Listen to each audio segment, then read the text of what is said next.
Sir पागल हो गए हो क्या? मैथ्स में एबीसीडी कहाँ से आया? नहीं मैं केस कर दूंगा आप पे। मेरा वकील किधर है? आयु बेटे चुपचाप अपनी जगह पे बैठ जाओ, तुम्हारा कोई वकील नहीं है। अच्छा 2 मिनट रुको, अभी बुलाता हूँ। कर दिया मैंने मैसेज, आ रहा है।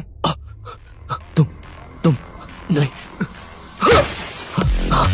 तुम मुझे कभी नहीं पकड़ सकते।